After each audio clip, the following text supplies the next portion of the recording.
बंधु माने आजिर एही कार्यक्रम को आपण मानक स्वागत। आजिर एही कार्यक्रमटी धनुराशि व्यक्ति विशेष मानक पई बहुत गुरुत्वपूर्ण अटे। कारण धनुराशि व्यक्ति विशेष मानकर जीवन एही पवित्र दोल पूर्णिमा तथा होली परठारु संपूर्ण भावरे बदलिबाकु जाउछि। कारण होली दिन अर्थात मार्च 15 रे सूर्य निजर राशि परिवर्तन करबाकु जाउछंती एवं 29 मार्च को शनि मध्य निजर राशि परिवर्तन करबाकु जाउछंती। तेबे शनि जेतेबेले निजर राशि परिवर्तन करिवे तो आपणकर शनि अढ़ेर आरंभ होई जिवो, जहा फलरे आपणक जीवन रे एक बड़ परिवर्तन हेबो। एहार प्रभाव आपणकर स्वास्थ्य, शिक्षा, प्रेम जीवन, वैवाहिक जीवन, भाग्य, क्यारियर एवं व्यापार वाणिज्य उपरे रहिबो। तेबे एहा परे आपणक जीवन रे केउ सब परिवर्तन हेबो एवं केउ सब बड़ घटना गुड़िक घटिबो से विषय रे जानिबा पई आपण माने भिडियोटी को स्किप न करी शेष पर्यंत निश्चय देखंतु। एवं आपणकर जदि धनुराशि होई थाए तेबे भिडियोटी को लाइक करी चैनल टी को सब्सक्राइब करी दियंतु। कमेंट बॉक्स रे भक्ति एवं श्रद्धार सहित जय श्री कृष्ण निश्चय लिखंतु। तो बंधु माने आसंतु आरंभ करिबा आजिर एही कार्यक्रम को, जहाँकि जन्म राशि एवं चंद्र राशि उपरे आधारित अटे। तेबे बंधु माने राशि चक्रर 12 गोटी राशि मध्यरु नवम राशि हेउची धनु राशि। तो आपणक कुंडलीर तृतीय भावरे विराजमान अछंती शनि एवं सूर्य। तेबे 15 मार्च को सूर्य आपणकर चतुर्थ भाव को चलन करिवे। शनि मध्य 29 मार्च को आपणकर चतुर्थ भाव को चलन करिवे। तेबे आपणकर चतुर्थ भावरे विराजमान अछंती शुक्र, राहु एवं बुध। आपणकर षष्ठ भावरे विराजमान अछंती देवगुरु बृहस्पति। सप्तम भावरे विराजमान अछंती मंगल एवं आपणकर दशम भावरे विराजमान अछंती केतु। तो सर्वप्रथमे आसंतु जानि नेबा आपणकर स्वास्थ्य किपरि रहिबो एही दोल पूर्णिमा परे। तो आपणकर कुंडलीर प्रथम भावटी होई थाए आपणक स्वास्थ्यर भाव, इम्यूनिटी सिस्टम रो भाव। एवं आपणकर प्रथम भावर अधिपति हेउचंती देवगुरु बृहस्पति, जे कि आपणकर षष्ठ भावरे विराजमान अछंती। तेबे षष्ठ भावटी को कुंडली रे भलो बोली माना जाय न थाए। तेबे गुरु जे पर्यंत आपणकर षष्ठ भावरे अछंती, आपणको टिके आपणकर स्वास्थ्य प्रति ध्यान रखिबार अछि। आपणकर इम्यूनिटी सिस्टम टिके डाउन होइबो। लिवर, स्टोमक ए सब रे किछि प्रॉब्लम देखा दे पारे।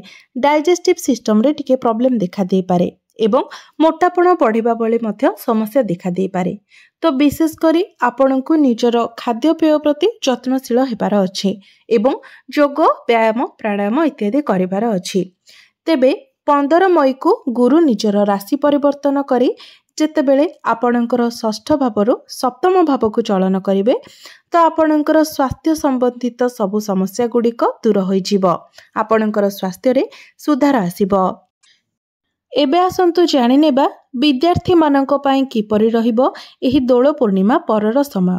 तेबे बंधु माने कुंडलीर पंचम भावटी होई थाए आपणकर शिक्षार भाव।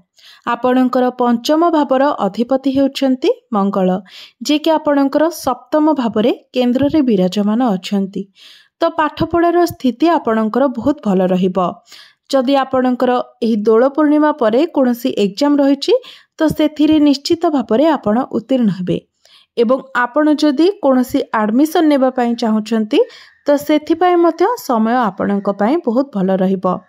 आपणकर पाठ पढ़ारे मन लागिबो। आपण निज इच्छा रे ही पाठ पढ़ारे बहुत भल करिवे। मात्र जदि आपणक उपरे के प्रेशर दिए तो हुए तो आपण पाठ न पढ़ी पारंती। किंतु आपणकर पाठ पढ़ा जेहेतु बहुत भल रहउछि तेनु आपण पाठ पढ़ारे मन दियंतु। एबे आसंतु जानिबा आपणकर प्रेम जीवन किपरि रहिबो एही दोल पूर्णिमा परे। तो कुंडलीर पंचम भावटी आपणकर शिक्षार भाव हेबा सहित पंचम भावटी मध्य होइथाए आपणकर प्रेम जीवनर भाव। एवं आपणकर पंचम भावर अधिपति हेउचंती मंगल, जे कि आपणकर सप्तम भावरे विराजमान अछंती। एवं आपणकर प्रथम भावर अधिपति देवगुरु बृहस्पति आपणकर षष्ठ स्थान रे विराजमान अछंती। तो गुरु एवं मंगलंकर 1-12 कनेक्शन हेउछि। तेबे शनिक दृष्टि जेहेतु आपणकर पंचम भाव उपरे रहुछि तो आपणक पार्टनर मध्य टिके जिद्दी स्वभाव देखादेव। छोट छोट कथारे ही से जिद्दी करिवे। यह व्यतीत गुरु एवं मंगलंकर जेहेतु 1-12 कनेक्शन हेउछि तो आपण निजे मध्य बुझी परिबे नाही जे केउ कथा को नेकी आपणक मध्यरे मिस अंडरस्टैंडिंग हेउछि। बिना कारण रे ही आपणक मध्यरे युक्ति तर्क हेबो एवं भूल बुझामणा मध्य सृष्टि हेबो। तेबे ए सबुर एतेटा खराब प्रभाव आपणकर प्रेम जीवन उपरे पड़िबो नाही। आपणक मध्यरे भल पाइबा ठीक ठाक रहिबो एवं बेले बेले सेमिति किछि समस्या सृष्टि हेले मध्य अन्य समय आपणक मध्यरे संपर्क भल रहिबो। तो आपणकर प्रेम जीवन 60-70% भल रहिबो। एबे आसंतु जानि नेबा आपणकर वैवाहिक जीवन किपरि रहिबो एही दोल पूर्णिमा परे। तो कुंडलीर सप्तम भावटी होइथाय आपणक वैवाहिक जीवनर भाव, आपणक जीवन साथींकर भाव। तेबे आपणक सप्तम भावर अधिपति हेउछंती बुध, जे कि आपणकर चतुर्थ भावरे विराजमान अछंती। तेबे आपण दुई जण मिसी जदि केवाडे बुलाबुली करी जिबा पई प्लानिंग करूथिले तो आपण एही दोल पूर्णिमा परे केवाडे बुलिबाको जाई पारंती। मात्र आपणक उपरे अधिक रेस्पॉन्सिबिलिटी रहिबो। आपण हुंतु किंबा आपणकर जीवन साथी हुंतु निजर क्यारियर को नेकी किंबा निजर परिवार को नेकी आपणक उपरे टिके रेस्पॉन्सिबिलिटी अधिक रहिबो। तेबे मंगल जेहेतु आपणकर सप्तम भावरे अछंती तो आपणकर जीवन साथींक मध्यरे आपण टिके एग्रेशन देखिबाको पाई परिबे। मात्र वैवाहिक जीवन आपणकर बहुत भल रहिबो। आपणक मध्यरे भल पाइबा रहिबो एवं बुझामणा मध्य भल रहिबो। आपण दुई जण मिसी केवाडे बुलाबुली करबाको जाई पारंती। किछि नुआ जिनिस आपण एक्सप्लोर करि पारंती। भाग्य दृष्टिरु जदि देखिबाको जिबा तो कुंडलीर नवम भावटी होइथाय आपणकर भाग्यर भाव। आपणकर नवम भावर अर्थात भाग्य भावर अधिपति हेउछंती सूर्य, जे कि आपणकर तृतीय भावरे विराजमान अछंती एवं 15 मार्च को आपणकर चतुर्थ भाव को चलन करिवे। तो निश्चित भावरे दोल पूर्णिमा परे आपणकर भाग्य बहुत भल रहिबो। एही दोल पूर्णिमा परे आपण कोनोसी नूतन जिनिस किणाकिणी करि पारंती। कोनोसी मेसिन टाइप रो जिनिस आपण किनि पारंती। कोनोसी लग्जरियस जिनिस मध्य आपण किनि पारंती।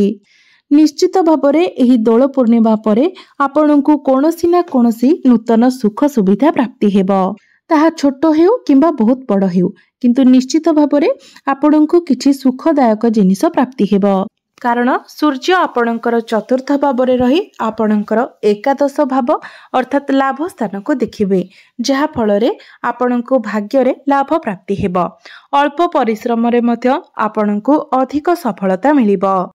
जदि आपण एपरी कोनोसी भी कार्य करबाकू चाहुछंती जेउथिरे भाग्यर सपोर्ट अधिक दरकार हुए, जेमिति कि जदि आपण कोनोसी नूतन कार्यर आरंभ करबा पई चाहुछंती, आपणकर कोनोसी मीटिंग किंबा डील रहिछि, शेयर मार्केट स्टॉक मार्केट रे जदि आपण इन्वेस्टमेंट करबा पई चाहुछंती, कोनोसी भी नूतन जिनिस आपण किणाकिणी करबाकू चाहुछंती तो ए सब प्रत्येक क्षेत्र रे आपणको आपणक भाग्यर साथ मिलिबो।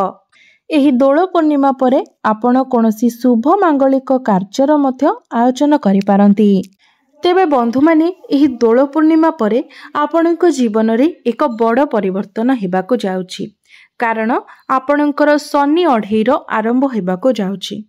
तो आपणक कुंडली रे जदि शनि उच्च स्थिति रे थांती, मित्र राशि रे थांती, स्व राशि रे थांती, तेबे शनि अढेई रे आपणको बहुत अधिक सफलता प्राप्ति हेबो। एही समय आपण रंकरु राजा मध्य बनि जाई पारंती। मात्र जदि आपणको कुंडली रे शनि नीच स्थिति रे थांती, पीड़ित अवस्था रे थांती, शत्रु गृह रे थांती, तेबे एही शनि अढेई आपणको पाई जंत्रणादायक होई पारे। आपणको बहुत किछि समस्या देई गति करबाको पड़ी पारे। तेबे आम कुंडली रे शनिकर स्थिति आमर पूर्व जन्मर कर्म आधार रे ही रही थाए, कारण शनि हेउछंती कर्म फलदाता, न्यायदाता। जदि आमे पूर्व जन्म रे भल कार्य करिथाउ तो एहार फलस्वरूप एई जन्म रे आम कुंडली रे शनि उच्च स्थिति रे रही थांती। मात्र पूर्व जन्म रे आमे माने जदि किछि कुकर्म करिथाउ तो ताहार फलस्वरूप शनिदेव आमर कुंडली रे नीचस्थ बा पीड़ित अवस्था रही थांती। तेणु सेथिपाई तो आपण किछि करि परिबे नाही, मात्र ए जन्म रे निश्चित भाव में आपण निजर कर्म को सुधारी पारिबे। तो आपण सब बेले निजर कर्म को ठीक रखिबा पई चेष्टा करंतु, नचेत शनि 2.5 बा शनि 7.5 मध्य आपण को अनेक गुड़िए समस्या दे गति करने पड़िबो। तेबे आपणको कुंडली रे शनि उच्चस्थ थांतु किंबा नीचस्थ थांतु, दुईटी जाक परिस्थिति रे किंतु आपणको उपरे रेस्पॉन्सिबिलिटी अधिक रहिबो, दायित्व अधिक रहिबो, कार्यभार अधिक रहिबो। मात्र जो मानकर कुंडली रे शनि उच्चस्थ अछंती, रेस्पॉन्सिबिलिटी सहित आपणकर ग्रोथ मध्य हेबो, आपणकर इनकम बढ़िबो। मात्र जो मानकर कुंडली रे शनि नीचस्थ अछंती, सेमानंको उपरे ऋण करजर भार बढ़ी जिवो एवं आपणकर आर्थिक स्थिति मध्य दुर्बल हेबाकू लागिबो। तो यह संपूर्ण रूप से आधारित अटे आपणकर जन्म कुंडली रे शनिकर स्थिति किपरि रहिछि। तेबे एही शनि 2.5 मध्य आपण प्रॉपर्टी रे डील करि पारंती, कोनसी मेसिन आपण किणाकिणी करि पारंती। तो विशेष करी 29 मार्च परे आपण किछि नूतन जिनिस किणाकिणी करि पारंती, कोनसी नूतन जिनिस रे आपण डील करि पारंती। लुहा, मेसिन, इलेक्ट्रोनिक्स जिनिस, जानवाहन, प्रॉपर्टी ए सबु विषय आपण भाबी पारंती, ए सबु रे आपण डील मध्य करि पारंती। तो क्यारियर कथा जति हेबा तो कुंडलीर 10म भावटी होइथाय आपणकर क्यारियर भाव, कार्य क्षेत्रर भाव। तेबे आपणकर 10म भावर अधिपति हेउछंती बुध, जे कि आपणकर चतुर्थ भावरे विराजमान अछंती, एवं आपणकर 10म भावरे विराजमान अछंती केतु। शुक्र एवं बुध दुईटी शुभ ग्रहंकर दृष्टि आपणकर 10म भाव उपरे रहुछि, जहा फलरे एही दोल पूर्णिमा परे आपणकर क्यारियर बहुत भल रहिबो। कार्य क्षेत्र रे एही दोल पूर्णिमा परे आपणकर प्रमोशन होई पारे, आपणको मान सम्मान मिली पारे एवं आपणकर कम्युनिकेशन स्किल्स मध्य बहुत भल रहिबो। आपणकर काम करिवार शैली बहुत भल रहिबो। आपण नुआ नुआ जिनिस सब शिखिबे, किछि नुआ लोकंक सहित आपण मिलामिशा करि पारंती। जदि आपण किछि टार्गेट बेस काम करूछंती तो सेथिपाई मध्य समय आपणकर बहुत भल रहिबो। एवं जो मानक निकटरे कोनोसी चाकरी बाकरी नाही, आपण चाकरी पाई प्रिपेयर हेउछंती तो आपणको चाकरी मिलिबार मध्य बहुत अधिक संभावना रहुछि, सेथिपाई आपण निजर चेष्टा जारी रखंतु। तो जो माने बिजनेस करूछंती सेमानंको पाई मध्य दोल पूर्णिमा परर समय बहुत भल रहिबो, कारण बुध एवं शुक्र आपणकर केंद्र रे विराजमान अछंती, जहा फलरे आपणकर फाइनेंशियल ग्रोथ हेबो। आपणकर बिजनेस रे आपण बहुत अधिक उन्नति करिवे, बिजनेस रे आपणको प्रॉफिट मिलिबो, आपणकर इनकम बढ़िबो। तो एबे आसंतु जानि नेबा किछि प्रतिकार विषय रे, जे प्रतिकार गुडिक करिबा तरा आपणकर जहाँ भी किछि अशुभत्व रहुछि से सबु आपणकर खंडन होई जिवो एवं आपणको अधिक शुभत्व प्राप्ति होई पारिबो। तेबे सेथिपाई आपण प्रत्येक दिन गुरुंकर बीज मंत्र 108 थर जप करंतु, कारण गुरु हेउछंती आपणकर राशि स्वामी एवं गुरु षष्ठ भावरे दुर्बल स्थिति रे अछंती। सेथिपाई गुरुंकर प्रतिकार स्वरूप आपण प्रत्येक दिन गुरुंकर बीज मंत्र 108 थर जप करंतु। एवं जदि आपणक कुंडली रे शनि नीचस्थ अछंती किंबा दुर्बल स्थिति रे अछंती तो प्रत्येक शनिवार दिन आपण किछि कला वस्तुर दान करंतु। प्रत्येक दिन आपण उदित सूर्य को जलार्घ्य अर्पण करंतु एवं प्रत्येक दिन ओम नमः शिवाय मंत्र 108 थर जप करंतु। तो बंधु माने आपणकर जीवन मंगलमय हेउ, एहा ही ईश्वरंक निकटरे मोर प्रार्थना। धन्यवाद।